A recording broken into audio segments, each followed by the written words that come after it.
নমস্কার। যুক্তি তর্ক সঙ্গে অর্কই আপনাদের স্বাগত। আপনাদের সঙ্গে আমি অর্কপ্রভ সরকার। সবাইকে আরো একবার কৃতজ্ঞতা জানাই। আপনারা যেভাবে আমাকে সহযোগিতা করছেন আমি চিরকৃতজ্ঞ। আগামী দিনেও আপনাদের সহযোগিতা থেকে বঞ্চিত হব না এই আশা রাখি। আপনারা যে ডিভাইসেই আমার অনুষ্ঠান দেখুন না কেন, থ্যাঙ্কস বাটনে ক্লিক করলেই সুপার থ্যাঙ্কস, আপনাদের সহযোগিতা সরাসরি আমার কাছে পৌঁছে যাবে। আমি শিরোনাম কি করেছি, তৃণমূল কি ১০০-র নিচে নেমে যেতে পারে। খোকাবাবু বলেছেন ২৫০টা আসন পাবেন, ভোটের শতাংশও বাড়বে। খোকাবাবু তো নাদান। ২০১১ সালে কংগ্রেসের সঙ্গে জোট করে তৃণমূল ১৮২টা পেয়েছিল, কংগ্রেস ৪২টা পেয়েছিল। ২০১৬ সালে বোধহয় ২০১৪-১৫ আর ২০২১ সালে বাম কংগ্রেস ০, শিবরাত্রির সলতের মতো আইএসএফ, বিজেপি ৭৭, আইএসএফ ৭৮, তাহলে ২৯৪ থেকে ৭৮ বাদ দিলে যা হয় সেটা পেয়েছিল তৃণমূল ২১৪ বা ১৫টা আসন। তা খোকাবাবু বলছেন যে ২৫০টা আসন পাবেন। মা তারার মন্দিরে গিয়ে নাকি কেষ্ট বলেছেন ২৩৫টা আসন পাবে। বাস্তব কি বলছে? বাস্তব বলছে সম্পূর্ণ অন্য। আইপ্যাক ৩ মাস অন্তর অন্তর একটা সমীক্ষা করে কি অবস্থা। দেখুন, আইপ্যাক যাই করুন না কেন, প্রথম কথা ধরুন কমিয়ে দেখাতে পারে আসন যাতে তৃণমূলের র্যাঙ্ক অ্যান্ড ফাইলকে উজ্জীবিত করা যায়, আবার বেশি দেখাতে পারে বিরোধীদের মনোবলকে ভাঙতে। কিন্তু বাস্তব যেটা হলো, সংখ্যাগরিষ্ঠতা হচ্ছে ১৪৮, আইপ্যাকের রিপোর্ট হচ্ছে সর্বোচ্চ ১৫৪টা আসন পেতে পারে তৃণমূল, ওটা হাইয়েস্ট, কমতে পারে অনেকটা। তাহলে ১০০টার নিচে তৃণমূল নেমে যেতে পারে, এই আশঙ্কা কিন্তু তৃণমূলের অনেকের আছে। সিম্পল অ্যারিথমেটিক দেখুন,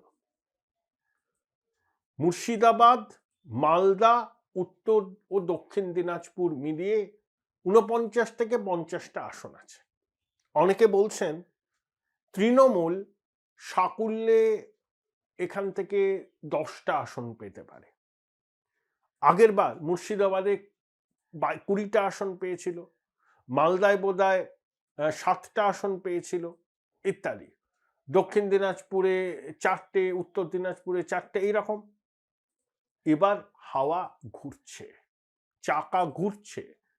যদি মুর্শিদাবাদ এবং মালদায় ২২ আর ১২, ৩৪টা আসনের মধ্যে তৃণমূল যদি ৬টা আসন পায়, তাহলে এখানেই তো কমে গেল আপনার ২০টার উপর আসন।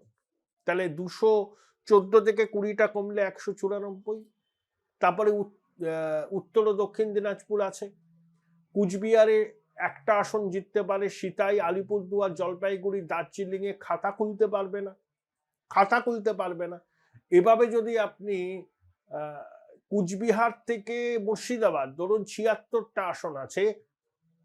উত্তরবঙ্গে গতবার তৃণমূল পেয়েছিল ২৪টা, আর মালদা, মুর্শিদাবাদ কার্যত সুইপ করেছিল, উত্তর দক্ষিণ সুইপ করেছিল। তাহলে এই যদি আপনি ক্যালকুলেট করেন, অটোমেটিক্যালি তৃণমূলের আসন উত্তরবঙ্গেই প্রচুর কমে যাচ্ছে। মানে ওই ৭৬টা আসনের মধ্যে উত্তরবঙ্গে মালদা পর্যন্ত ২৪ আর মুর্শিদাবাদে ২০, তাহলে ২৪ আর ২০ ৪৪টা আসন পেয়েছিল। সেই ৪৪টা আসন যদি কমে ১০-১২টা হয়, এখানেই ৩২টা আসনের কমে যাচ্ছে তৃণমূল। তাহলে কি দাঁড়ায়? ২১৪ থেকে ৩২ বাদ দিলে কত হয়? হয় আপনার ১৮২।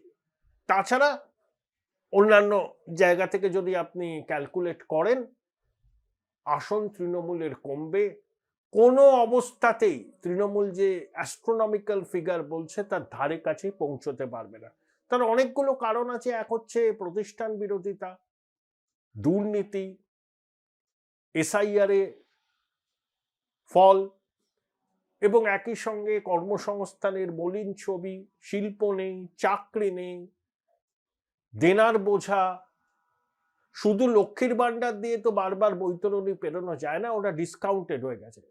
মানুষ জানে, মাতৃশক্তি জানে, যেই ক্ষমতায় আসুক সে লক্ষ্মীর ভান্ডারের মতো কোনো প্রকল্প রাখবে এবং বিজেপি আসছে তাতে বরাদ্দ বাড়ানো হবে। এবং অমিত শাহ ইঙ্গিত দিয়েছেন যে কোনো প্রকল্প বন্ধ হবে না, বরঞ্চ বাড়বে। এবং বিজেপি যে ভিশন ডকুমেন্ট প্রকাশ করবে তাতে স্পষ্ট করে সবকিছু উল্লেখ থাকবে। গোদের উপর বিস্ফোরার মতো যেটা হয়েছে সেটা বাংলার ধর্মীয় সংখ্যালঘুদের একটা অংশ তৃণমূল থেকে মুখ ফিরিয়ে নিয়েছে। তার অভিঘাত পড়বে মুর্শিদাবাদে, পড়বে মালদায়, পড়বে 2 দিনাজপুরে। যখন আমি এখনই বলে দিচ্ছি গোয়ালপুকুর কেন্দ্রে জিতবে ভিক্টর। মুর্শিদাবাদে হুমায়ুন নিজে কি করতে পারবেন আমি এই মুহূর্তে বলতে পারছি না। নিজে হয়তো জিতবেন, কিন্তু তৃণমূলকে ক্ষতি করবেন। ওই 20টা থেকে তৃণমূল 5-6টা নেমে দাঁড়াবে। হুমায়ুন এটা দাবি করছেন। এবং এই যে রানীনগরের বিধায়ক সৌমিক হোসেন, সেখানে তার সঙ্গে স্থানীয় নেতাদের প্রবল বিরোধ। একটা পিকনিক হয়েছিল, সেই পিকনিকের পর তৃণমূলের এক পঞ্চায়েত সদস্যকে সৌমিক হোসেনের লোকজন প্রচন্ড প্রহার করেছেন। এক স্থানীয় নেতা বলছেন যে সৌমিককে 50,000 ভোটে হারাবো। এটাই কিন্তু বাস্তব ছবি। মালদায়, মুর্শিদাবাদে, দিনাজপুরে, সর্বত্র মারছে মুসলমানরা, মরছে মুসলমানরা। তৃণমূলের নিজেদের লোকজনই মারামারিতে জড়িয়ে পড়ছে।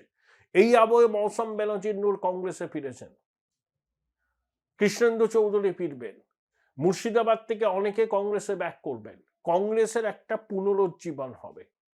এবং বহরমপুরের ভোটাররা আফসোস করছেন তাদের সুখ দুঃখের সঙ্গে অধীর চৌধুরীকে তারা ভোট দেননি। যাকে ভোট দিয়েছিলেন ইউসুফ পাঠান, তোমার দেখা নাই রে, তোমার দেখা নাই, নিখোঁজ, সন্ধান চাই। এই যে পরিযায়ী শ্রমিকরা আক্রান্ত হচ্ছেন, অধীরবাবু কখনো হরিয়ানায় গেছেন, কখনো ওড়িশায় গেছেন, একবারও ইউসুফ পাঠানকে দেখেছেন? নিখোঁজ। এবং তৃণমূলের লোকজনও ক্ষোভ উগড়ে দিচ্ছেন সমাজ মাধ্যমে। এই হচ্ছে 70% মুসলমান অধ্যুষিত মুর্শিদাবাদ জেলায় শাসকের ছবি, যে মুসলমানরা 100টার মধ্যে 91টা ভোট দিয়ে 2021-এ দিদিমণিকে জিতিয়েছিল। তাদের একটা বড় অংশ এবার ক্ষুব্ধ, ক্রুদ্ধ, এবং তারা ইভিএমে বদলা নেবে। তাই অনেকে বলছেন পরাজয় অবশ্যম্ভাবী, এবার নিঃশব্দ বিপ্লব হবে, চুপচাপ পদ্মে ছাপ। এই নিয়ে কথা বলেছিলাম হুমায়ুন কবিরের সঙ্গে। জননায়ক জনতা পার্টির নেতা হুমায়ুন ব্রিগেড সমাবেশ করবেন।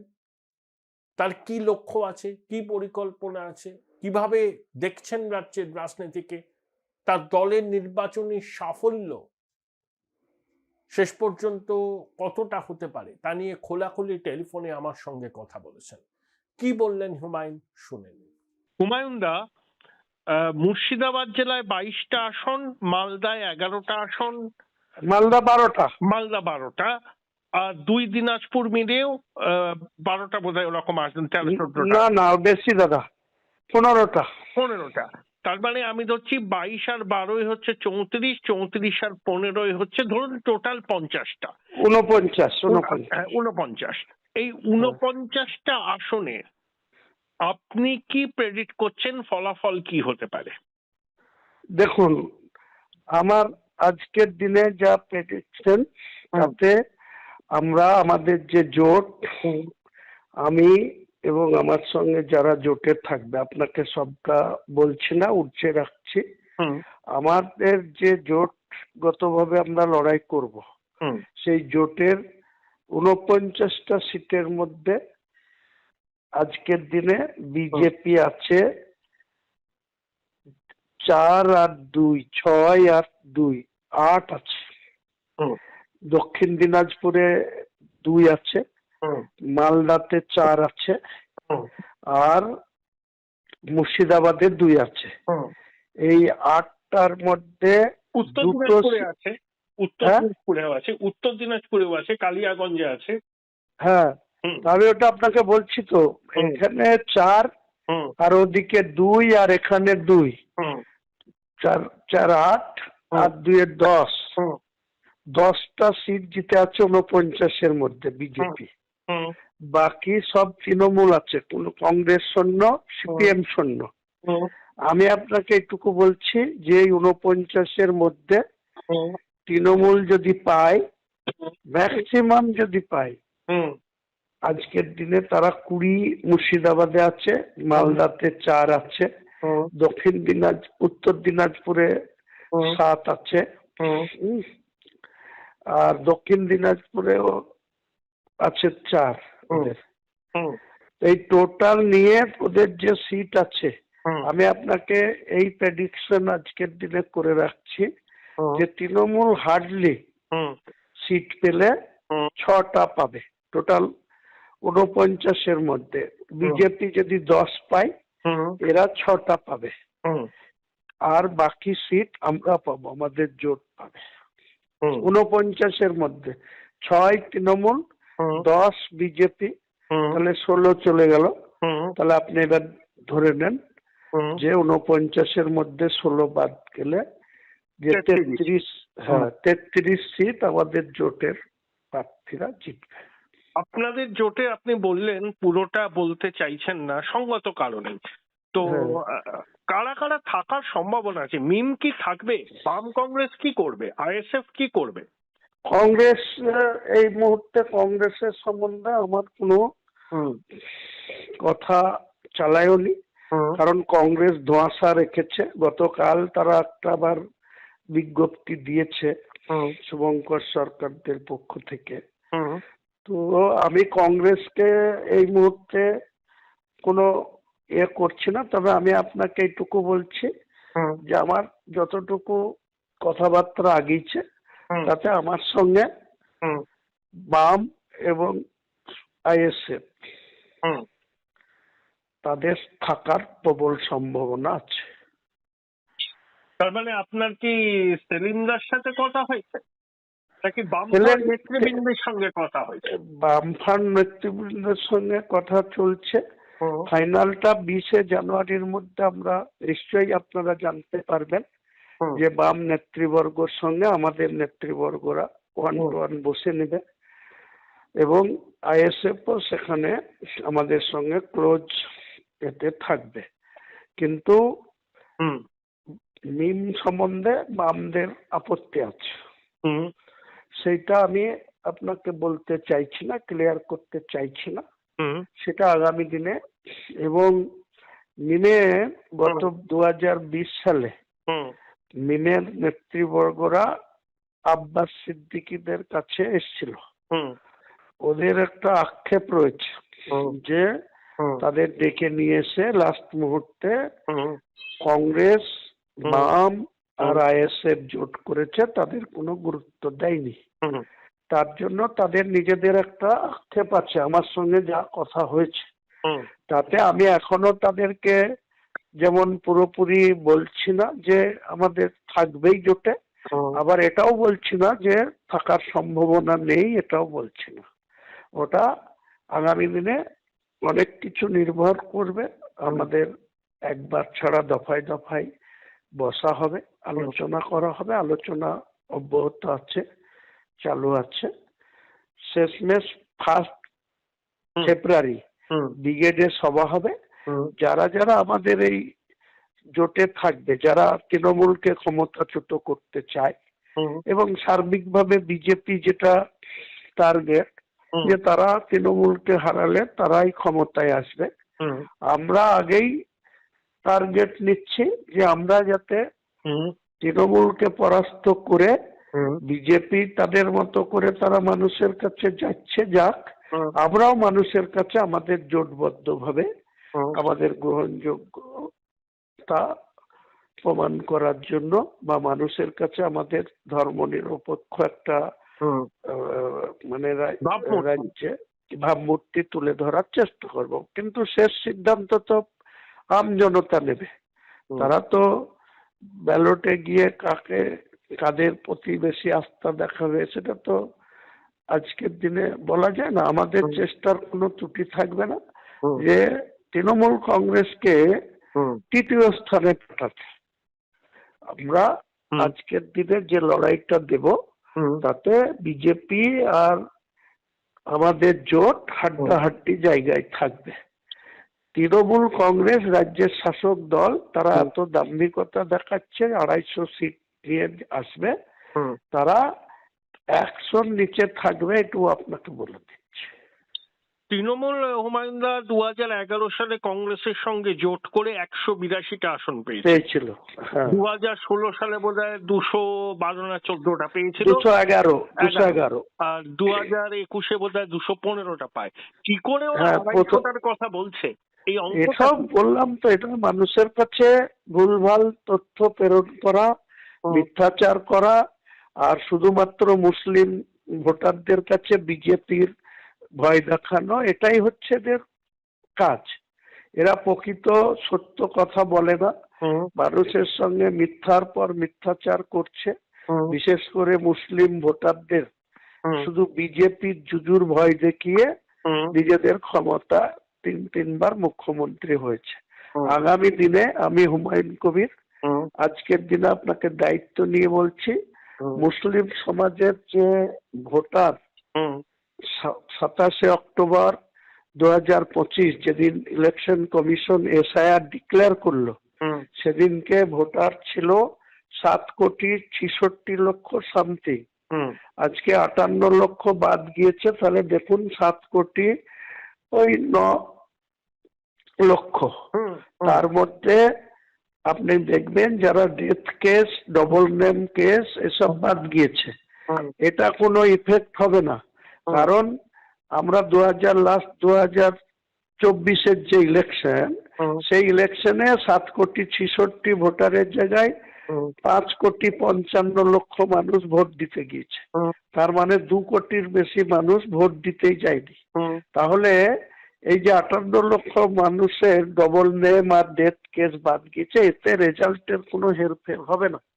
আমরা মানুষের কাছে ওপেন, সাধারণ মানুষের কাছে, সাধারণ ভোটারদের কাছে আমাদের সম্প্রীতির কথা এবং স্বচ্ছ একটা সরকার আনার জন্য, দুর্নীতিগ্রস্ত সরকারকে পরাস্ত করার জন্য আমরা মানুষের কাছে যাব। আমাদের জোটবদ্ধভাবে আমরা যাব।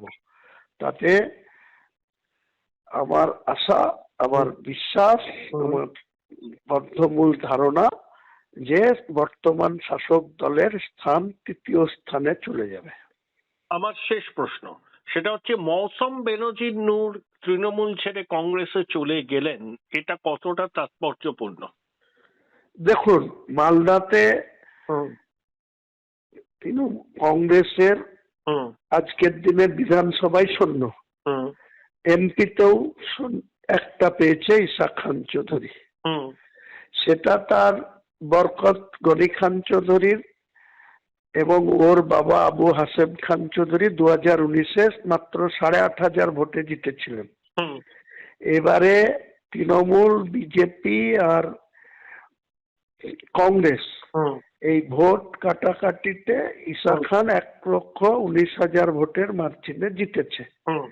আমি বলছি যে সিটগুলো তার মধ্যে হাইয়েস্ট লিড পেয়েছে ফারাক্কা 49,000, তারপরে বোথাবাড়ি, এসব করে তারা এমপি জিতেছে। আমার ধারণা কংগ্রেস যদি আমাদের এই জোটের সঙ্গে অংশীদার না হয়, তারা যদি আবার ঘুরে ওই ইন্ডিয়া জোট, অভিষেক বন্দ্যোপাধ্যায় আর রাহুল গান্ধীরা যদি আবার 2011-র মতো লাত খাওয়ার পরেও যদি আবার তৃণমূলের সঙ্গে জোটবদ্ধ করে, তাহলে তৃণমূলের যা অবস্থা হবে সেটা আগেই বললাম, কংগ্রেস খাতা খুলতে পারবে না। আর যদি কংগ্রেস একা লড়ে তাহলেও কংগ্রেস জিরো থাকবে, খাতা খুলতে পারবে না। হুমায়ুনদা, আমাদের বহরমপুরের সাংসদ ইউসুফ পাঠান, এই যে এত পরিযায়ী শ্রমিক আক্রান্ত হচ্ছেন, মারা যাচ্ছেন, অধীর বাবু যাচ্ছেন, কিন্তু ইউসুফ পাঠানের কোনো খোঁজ নেই, কি বলবেন? ইউসুফ পাঠান সম্পূর্ণ একটা অরাজনৈতিক ব্যক্তি, যার কোনো মানুষের প্রতি দায়বদ্ধতা বিন্দু মাত্র ছায়া নেই। মানুষের ভোট নিয়ে আজ পর্যন্ত 7টা বিধানসভার কোন বিধানসভাতে সাধারণ মানুষকে একবার দেখা করতে যায়নি। অধীর রঞ্জন চৌধুরী হারার পরেও বহরমপুর লোকসভার 5 বারের সাংসদ থাকার সুবাদে তিনি এখনো পরিযায়ী শ্রমিক নিয়ে উড়িষ্যায় চলে যাচ্ছেন, আবার ভারতবর্ষের প্রধানমন্ত্রীর কাছে গিয়ে দরবার করছেন। আর তিনি রানিং এমপি হয়ে কোথায় মুম্বাইয়ে শ্বশুর বাড়ি গিয়ে বসে থাকছে, আবার বড়োদায় গিয়ে থাকছে, আবার খেলা কি খেলে সে ভগবান জানে, আর ও যাবে ওই খেলার নামে তৃণমূল এর রাজ্য নেতৃত্বকে মানে একদম টুরিস্টের যা ভূমিকা থাকে ও তার থেকেও কম কিছু বলা যায় না। সে মুর্শিদাবাদের সাংসদ, বহরমপুরের সাংসদ, বহরমপুরটা যেন তার টুরিস্টের স্পট। একজন জনপ্রতিনিধি দায়িত্ব জ্ঞানহীন ভাবে এইভাবে চলাফেরা করছে। ওকে আমি আগামী দিনে 2029-এ আমার যতটুকু অভিজ্ঞতা তাতে ডিলিমিনেশন হবে। ডিলিমিনেশন হলে আমাদের 42টা লোকসভা থেকে অনেকগুলি লোকসভা সিট বাড়বে, 294টা বিধানসভা থেকে প্রায় 400-র উপর বিধানসভা সিট হবে। মুর্শিদাবাদের 3টে সাংসদ সিট, 18 লক্ষ করে ভোটার, সেটা 10 লক্ষর উপর করে ভোটার করলে হিসাব মতো 3-18-54 লক্ষ, তার মানে 5টা সিট হবে এমপি। আমি আপনাকে বলছি হিম্মত থাকলে তৃণমূল নেতৃত্ব দ্বিতীয়বারের জন্য ইউসুফ পাঠানকে বহরমপুরে যেন ক্যান্ডিডেট করে। আমি ইউসুফ পাঠানকে 2 লাখ ভোটে হারাবো, 2 লাখ ভোটে গুনে গুনে। Join Indian Institute of Hotel Management now. Right choice, right decision.